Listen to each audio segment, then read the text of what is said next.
चलिए हम लोग स्टार्ट करते हैं। आज हम लोग पढ़ेंगे छत्तीसगढ़ में खनिज। बहुत ज्यादा नहीं है, बहुत शॉर्ट डाटा रहता है इसका, लेकिन अपडेटेड डाटा पढ़ना चाहिए। और छत्तीसगढ़ के खनिजों से एक क्वेश्चन आने की संभावना बार बार रहती है।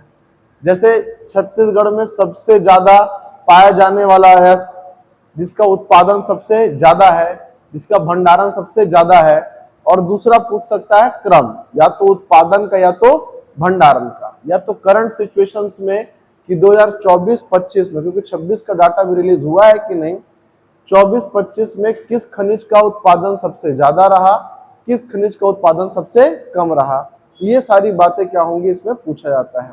ठीक है, तो उसके बारे में क्या करते हैं हम लोग पढ़ लेते हैं। सबसे पहले दिया सर हमारे पास सामान्य परिचय। खनिज संपन्न राज्य है छत्तीसगढ़। छत्तीसगढ़ देश का सबसे समृद्ध खनिज वाले राज्यों में गिनती होता है। छत्तीसगढ़ को पूरे भारत का पावर हाउस भी कहा जाता है। नया टर्म है, जोड़ लेना। पूरे छत्तीसगढ़ को पूरे भारत का पावर हाउस भी कहा जाता है। छत्तीसगढ़ में कुल पहचाने गए खनिजों की संख्या कितनी है बेटा? 28। कितनी है? 28। इसमें दो प्रकार के खनिज होते हैं बेटा सर। एक होता है हमारे पास मुख्य और एक होता है गौण। मुख्य खनिज जैसे लौह अयस्क हो गया, चूना पत्थर, बॉक्साइट और कोयला, ये सब किस में आते हैं? मुख्य में। गौण में क्या आएगा? तो जैसे फर्सी पत्थर हो गया जो बहुत कम मात्रा में, फायर क्ले हो गया, ये सब किस में आते हैं? तो गौण में आते हैं। राष्ट्रीय स्तर पर हिस्सेदारी, तो देश के कुल खनिज उत्पादन मूल्य में छत्तीसगढ़ राज्य का हिस्सा 14% से 17% के बीच में रहा है। ये हर साल थोड़ा बहुत पॉइंट में कम और पॉइंट में ज्यादा होते रहता है। राज्य के सकल घरेलू उत्पाद GSDP, इसको बोलते हैं ग्रॉस स्टेट डोमेस्टिक प्रोडक्ट, में योगदान राज्य की अर्थव्यवस्था में लगभग कितना बेटा? 10%। मतलब सर छत्तीसगढ़ की GDP का जो भी हर साल पैसा आता है, हम लोग उत्पादन करते हैं, तो उसमें 10% जो हिस्सा है वो केवल खनिज क्षेत्रों से आता है। कहां से आता है? केवल खनिज क्षेत्रों से आता है। खनिजों का वर्गीकरण। खनिजों का वर्गीकरण मुख्यतः दो प्रकार से किया गया है, एक मुख्य खनिज और एक गौण खनिज। मुख्य खनिजों की संख्या कितनी बेटा हमारे पास? लगभग 11। तो मेन कौन से हैं सर? तो कोयला, लौह अयस्क, बॉक्साइट, टिन अयस्क, हीरा, चूना पत्थर, एक सब जो हमारे पास है ये मुख्य खनिज में आते हैं। जो कि हमारे टोटल जो GDP, हमारे स्टेट का GDP है, उसमें बहुत बड़ा हिस्सा किसका होता है? तो हमारे मुख्य खनिज का होता है बेटा, बहुत ज्यादा। अगर आते सर अगला हम लोग गौण खनिज में, माइनर मिनरल्स में आते हैं, तो इनकी संख्या कुल कितनी बताई गई है? 37 प्रकार के गौण खनिज चिन्हित किए गए, जिसमें से कुछ उदाहरण में है, जैसे हमारे पास दिया हुआ है डोलोमाइट, फर्सी पत्थर, मुरुम, रेत, मिट्टी, क्वार्ट्ज। अब बोलोगे सर रेत तो हमारे छत्तीसगढ़ में काफी ज्यादा है, 50 से ऊपर नदियां बहती है, लेकिन दिक्कत यह है कि रेत से उतना राजस्व प्राप्ति नहीं होता है। मात्रा इनकी ज्यादा हो सकती है, लेकिन राजस्व प्राप्ति बहुत कम है। किससे? रेत से। इसलिए उसको रखा गया किसमें? गौण खनिजों में रखा गया है। क्लियर है ये? तो खनिजों कितने प्रकार होते हैं बेटा? दो प्रकार होते हैं सर। एक हमारे पास होता है मुख्य खनिज जो लगभग 11 प्रकार चिन्हित है, और गौण खनिज की संख्या कितनी है? 37 है। अगर पूछेगा कि खनन कितने प्रकार के खनिजों का हो रहा है, तो एक 37 और प्लस 11 48 में से 28 प्रकार के खनिजों का जो है वो खनन किया जा रहा है। व्यापारिक दृष्टिकोण से गवर्नमेंट को उसका रेवेन्यू प्राप्त हो रहा है। चलिए आगे बढ़ते हैं। इसमें सर यहाँ पे दिया हुआ है राष्ट्रीय उत्पादन में छत्तीसगढ़ का योगदान। ये काफी ज्यादा इंपॉर्टेंट होने वाला है बेटा। देश के कुल खनिज उत्पादन में राज्य का प्रतिशत, तो सबसे पहले दिया सर हमारे पास टिन अयस्क जो है वो 100%। देश में एकमात्र उत्पादक राज्य है छत्तीसगढ़, किसका? टिन अयस्क का एकमात्र उत्पादक राज्य है। हालांकि हरियाणा के भी कुछ क्षेत्रों में टिन पाया जाता है, लेकिन वहां प्रोडक्शन नहीं हो रहा है। हम लोग भंडारण में भी लगभग 35% स्टोर करते हैं, और प्रोडक्शन पे हम लोग 100%। और इसकी माइनिंग कौन करती है? तो BARC करती है, NMDC इसकी माइनिंग नहीं करती है। BARC क्या है? भाभा एटॉमिक रिसर्च सेंटर क्या करता है, तो इसकी माइनिंग करता है। बात समझ में आ रही है? चलिए सेकंड बेटा हमारे पास आता है कोयला। कोयले का सर ये अपडेटेड डाटा है कि हम लोग 20.73% तक क्या करते हैं, उत्पादन करते हैं। पूरे भारत का प्रोडक्शन अगर 100% है तो उसमें से छत्तीसगढ़ अकेला कितना देता है, तो 20.73% देता है। थर्ड नंबर पे आता है हमारे पास लॉयस, ये 16.64% है। कभी 17 रहेगा, कभी 17 से ज्यादा, कभी 17 से थोड़ा सा कम, लेकिन इसके उत्पादन में भी हमारा अच्छा खासा योगदान है, 16.64% देते हैं। चूना पत्थर, देश के कुल चूना पत्थर का लगभग 10.94% जो चूना पत्थर है वो अकेले छत्तीसगढ़ ही उत्पादन करके दे देता है, जिसमें सबसे ज्यादा जो खदानें हैं बलौदा बाजार, रायपुर, दुर्ग, ये 3 जगह। दुर्ग में जैसे आपकी माइंस हो गई नंदनी की माइंस, नंदनी खुदनी की माइंस, ये पूरे एशिया की सबसे बड़ी क्या है बेटा, तो मशीनीकृत खदान है। कौन सी? नंदनी खुदनी की माइंस। बेमेतरा में भी क्या है, बहुत ज्यादा वहां पर चूना पत्थर की माइंस है, इसीलिए यहाँ पे सबसे ज्यादा सीमेंट की खदानें छत्तीसगढ़, सीमेंट की अगर फैक्ट्रियां किसी जिले में है तो कहां पर, बेमेतरा, क्योंकि सीमेंट फैक्ट्री के जो कच्चा माल होता है वो होता है लाइमस्टोन, चूना पत्थर। आखिरी हमारे पास बॉक्साइट आता है। बॉक्साइट के उत्पादन में, पूरे भारत के उत्पादन में छत्तीसगढ़ का अकेले 4.32% का क्या रहता है, हिस्सेदारी रहता है। ये ज्यादातर आपको इस एरिया में मिलने वाला है बॉक्साइट। इसी कारण कोरबा में बाल्को का प्लांट भी लगा है, जो हंगरी और रशिया की सहायता से कंप्लीट कराया गया। और सर बॉक्साइट से अब अयस्क का निष्कर्षण किया जाता है एल्यूमिनियम का। क्लियर है ये बात? तो इसको याद रखना बेटा, इसके क्रम को भी कि सर हमारे उत्पादन के क्रम में हमारा हिस्सेदारी को बढ़ते या घटते क्रम में सेट करो। सबसे ऊपर आएगा टिन, उसके बाद कोयला, लोहा, चूना पत्थर और बॉक्साइट। इसके क्रम को देता है 2 प्रकार से, एक तो उत्पादन के दृष्टिकोण से और एक तो भंडारण के दृष्टिकोण से। क्लियर है ये? खनिज का राजस्व संग्रह, जितने भी खनिज है उससे हमको राजस्व संग्रह कितना होता है उसके बारे में जानकारी दे रहा है। रिकॉर्ड राजस्व प्राप्ति, वित्तीय वर्ष में राज्य ने कुल 14,592 करोड़ रुपए का ऐतिहासिक खनिज राजस्व प्राप्ति की है। ये 2024 और 2025 का डाटा है जो मैं आपको बता रहा हूं। अब देखो सर, विडंबना ये है कि हम पूरे राज्य का खनिज अर्थात लोहा, कोयला, टिन, बॉक्साइट, डोलोमाइट, रेत, चूना पत्थर सब कुछ बेचकर कितना कमा रहे हैं, तो 14,592 करोड़। आपको जानकर हैरानी होगी, पिछले 22 महीनों में जो महतारी वंदन योजना के तहत 22 किस्तें बांटी गई हैं, तो उसमें खर्चा आया है 14,000 करोड़। मतलब साल भर के जो खनिज का राजस्व है वो 1,000 करके महिलाओं के अंदर बांट दिया गया, महिलाओं के पास। मैं पूछना चाहता हूं, क्या महिलाओं के अंदर बहुत बड़ा विकास हुआ क्या?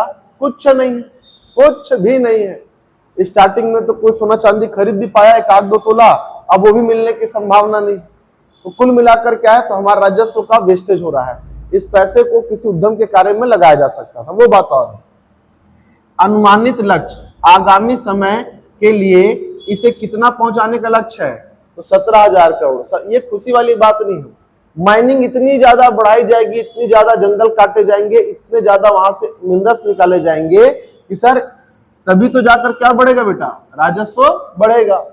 अपने आप तो राजस्व बढ़ता नहीं है। पारदर्शिता सर ऐसा है, वर्ष 2015 में शुरू की गई ई नीलामी, ई ऑक्शन प्रणाली के कारण प्रीमियम और रॉयल्टी राजस्व में निरंतर क्या हुई है, वृद्धि हुई है। पहले सरकार गुपचुप तरीके से क्या करती थी, इस सब चीज का नीलामी करती थी। अब ऑक्शन होता है, ऑनलाइन होता है, सारी चीजें पब्लिक के सामने होती है, तो इसमें थोड़ा सा करप्शन होने की संभावना कम हो जाती है। बाकी अपना डाटा वहीं पे याद रखना है। चलिए, राजस्व खनिजों का क्षेत्रवार योगदान दे रखा है बेटा। क्षेत्रवार देख लेते हैं सर। सबसे पहले अपने को दिया हुआ है मुख्य खनिज का जो कुल योगदान है राजस्व में, वो अकेले कितने का है, 96.21%। दैट मीन्स कि सर कोयला, लोहा, टिन, बॉक्साइट, चूना पत्थर, ये 5-6 खनिज मिलकर ही जो हमको है कुल मिलाकर 0.21% की हिस्सेदारी देता है। बाकी जो गौण खनिज है 37 प्रकार के गौण खनिज जो हमारे हुए वो केवल और केवल 3.79% देता है। ये 2024 और 2025 का हमारे पास क्या है डाटा है। राजस्व देने वाले शीर्ष जिले, सबसे ज्यादा राजस्व सर 14,564 कुछ करोड़ रुपए में अकेले 6,580 करोड़ रुपए कौन देता है? दंतेवाड़ा। अकेले कौन दे रहा है? दंतेवाड़ा। क्यों दे रहा है सर? वहां पे बेलाडीला की माइंस है जहां से कोयला निकाला जा रहा है, और भी वहां पर जैसे टिन वगैरह निकाले जा रहे हैं, तो महंगे महंगे एस कहां से निकाले जा रहे हैं? तो दंतेवाड़ा से निकाले जा रहे हैं। इसके बाद सर सेकेंड नंबर पे हमारे पास कौन सा आता है? कोरबा। कौन सा आएगा? कोरबा आएगा। तो इसको याद रखना बेटा कि राजस्व प्राप्ति के अनुसार छत्तीसगढ़ के जिलों को उनके राजस्व प्राप्ति के अनुसार क्रम से जमाइए, या तो आरोही क्रम में या तो फिर अवरोही क्रम में। बात समझ में आ रही है? भैया ये मेरे पास कौन सा क्रम है? ये बड़ा, उसके बाद सेकेंड नंबर पे कोरबा, थर्ड नंबर पे रायगढ़। अलग अलग जिलों से अलग अलग प्रकार के अयस्कों का खनन हो रहा है और वो अलग अलग क्या कर रहे हैं। सबसे पहले हमारे पास आएगा दंतेवाड़ा, फिर कोरबा और उसके बाद रायगढ़। 3 कम से कम याद रख लेना, है कि नहीं? चलिए तो सर अब यहाँ पे देता है अपने को अगला स्लाइड, खनिज राजस्व में खनिजों का क्रम। तो सर सबसे पहले खनिज राजस्व में खनिजों का क्रम, सबसे ज्यादा राजस्व किस खनिज से आता है? तो सर्वाधिक राजस्व का जो खनिज है किससे आता है? कोयले से आता है। द्वितीय स्थान पर है लौह अयस्क, तीसरे स्थान पर है चूना पत्थर और चौथे स्थान पर क्या है? बॉक्साइट, जिससे गवर्नमेंट को इनकम होता है। इससे पहले हम एक स्लाइड पढ़े थे, उसमें हम लोग पढ़ रहे थे कि भारत के कुल राजस्व प्राप्ति में छत्तीसगढ़ की हिस्सेदारी कितनी है। हम लोग उस हिस्सेदारी को क्या किए हैं? पढ़े हैं। यहाँ पर क्या दे रहा है बेटा? छत्तीसगढ़ में हम लोग कौन कौन सा जो अयस्क है और राजस्व में कितनी हिस्सेदारी देता है। तो सबसे ज्यादा कौन देता है? कोयला। उसके बाद पैसा किससे कमाते हैं? लोहे से। फिर 10% के आसपास चूना पत्थर और 4.5% के आसपास बॉक्साइट। तो 4 को क्रम से जमा लेते हैं सर, बाकी में दिक्कत फिर नहीं होगा।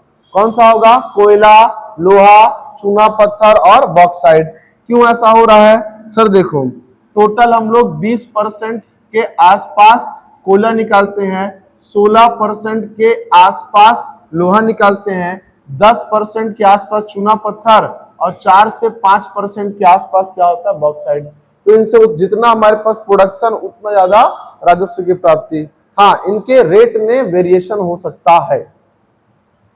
ठीक है, चलिए अगला क्वेश्चन दिया हमारे पास, कल्याणकारी नीतियां कुछ चलाई गई हैं बुनियादी ढांचे को मजबूत करने के लिए।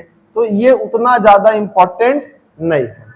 ठीक है, इसके पे सर मत खपाना, इसको आगे जानने दो। छत्तीसगढ़ के खनिज क्षेत्र के क्या दिया हुआ? मुख्य आकर्षण दे रखा है। देश में योगदान, ये आखिरी स्लाइड होने वाला है। छत्तीसगढ़ भारत के कुल खनिज उत्पादन मूल्य में लगभग 13 से लेकर 17, उसी को पिछले स्लाइड में हम लोग 14 से लेकर 17% तक देखे थे कि भारत में जितना भी खनिज उत्पादन किया जाता है उसमें अकेला छत्तीसगढ़ जो है वो 14 से लेकर 17% तक खनिज जो है अकेले हम देते हैं। कुल खनिज की बात कर रहा हूं। राज्य अर्थव्यवस्था की बात करें, अभी पढ़ाया हूं कि सर राज्य अर्थव्यवस्था में खनिज का अकेले योगदान कितना है? 10%। हमारे जीडीपी अगर 100 रुपए है तो उसमें 10 रुपए अकेले कहां से आता है? तो हमारे खनिजों को बेचकर आता है। राजस्व वित्तीय वर्ष 2025-26 में 17,000 करोड़ छू चुका है। इससे पहले बताया था सर कि 24 और 25 में कितना आया था बेटा? लगभग 14,500 करोड़ आया है। ये थोड़ा सा इंपॉर्टेंट है। छत्तीसगढ़ देश का एकमात्र टिन उत्पादक राज्य है। भंडारण और कहीं भी हो सकता है, छत्तीसगढ़ में भंडारण लगभग 35% है, लेकिन मैं उत्पादन की बात करता हूं तो उत्पादन में हम कितने परसेंट पे? 100% पे है। और देश का पहला इलेक्ट्रॉनिक नीलामी आधारित लिथियम ब्लॉक आवंटित करने वाला जो राज्य बना वो भी कौन बना? छत्तीसगढ़। Good morning madam. पूरे भारत का एकमात्र लिथियम की जो माइंस है जिससे आपकी लिथियम आयन बैटरी बनती है वो कहां पर नीलाम की गई? छत्तीसगढ़ में। कहां पर भाई? तो कटघोरा। कटघोरा माइंस। कौन सी माइंस? कटघोरा माइंस को। ये पहला ब्लॉक गया हमारे पास जो नीलामी हुआ है। ठीक है, खनिज और उनके भूगर्भीय स्रोत। तो भाई इसको एक काम करते हैं, भूगोल के पार्ट में इसको डाल के रख दूंगा। सर यहाँ पे ये बताया हुआ है कि कोयला किस क्रम की चट्टानों में पाया जाता है, तो खासकर भूगोल का हिस्सा है, जब हम लोग संरचनाएं पढ़ेंगे तब। कोयला गोंडवाना क्रम में मिलता है, लौह अयस्क धारवाड़ में, चूना पत्थर डोलोमाइट मिलता है कडप्पा शैल समूह में, बॉक्साइड मिलेगा दक्कन ट्रैप में, हीरा मिलता है किम्बरलाइट में, और टिन मिलता है कैसरेटाइट में। अब बहुत पूछेगा सर तो कोयला जिला प्राप्ति कौन कौन सा है? कोरबा, रायगढ़, सरगुजा, कोरिया। और अगर सर बात करता है लौह अयस्क, बस्तर, दंतेवाड़ा, बैलाडीला, कांकेर, या फिर आप बालोद भी लिख सकते हो, क्योंकि जो दल्ली राजरा की माइंस है वो कहां पर पड़ती है? बालोद में पड़ती है। चूना पत्थर सर कडप्पा शैल समूह, बलौदा बाजार, बिलासपुर, दुर्ग। आप इसको रायपुर भी लिख सकते हो, कोई दिक्कत नहीं है, क्योंकि रायपुर में भी बहुत सारी माइंस है। किसकी? चूना पत्थर की, लाइमस्टोन की माइंस है। सर आ गया हमारे पास बॉक्साइट, इसी से निकलता है एल्यूमिनियम। कहाँ मिलेगा सर? सरगुजा, जसपुर और कोरबा क्षेत्र में। कोरबा में इसके निष्कर्षण के लिए बाल्को का प्लांट लगा हुआ है। किसका लगा हुआ है? बाल्को का प्लांट लगा हुआ है। हीरा ये मिलता है गरियाबंद जिले में, और ये कहां पर? तो किसकी चट्टानों में? तो किम्बरलाइट की चट्टानों में। और टिन जो है दंतेवाड़ा, सुकमा और बस्तर। इसका माइनिंग कहां पर होता है? तो ओनली फॉर दंतेवाड़ा। पूरे भारत में छत्तीसगढ़ में, और छत्तीसगढ़ में कहां पर? तो दंतेवाड़ा में इसकी माइनिंग होती है। चट्टाने क्या होती है? कैसरेटाइट की चट्टाने होती है। तो ये हमारे एक स्लाइड था किसके लिए? खनिज के लिए। तो इसको एक बार क्या कर लेना, देख लेना आप लोग। ठीक है, एक एक दिन में एक एक टॉपिक मैं खत्म कराते जाऊंगा। अभी 30 दिन बचा है। छत्तीसगढ़ का इतिहास और कोर भूगोल को छोड़कर जितने भी टॉपिक होते हैं, गीत, नृत्य, संगीत वगैरह, वो सब कुछ क्या करा दूंगा? कवर करा दूंगा। ठीक है, उसके बाद देखा जाएगा आगे। फिलहाल सब इंस्पेक्टर का एग्जाम देना है ना अपने को, उसके लिए था ये। चलिए मैथमेटिक्स करेंगे अब।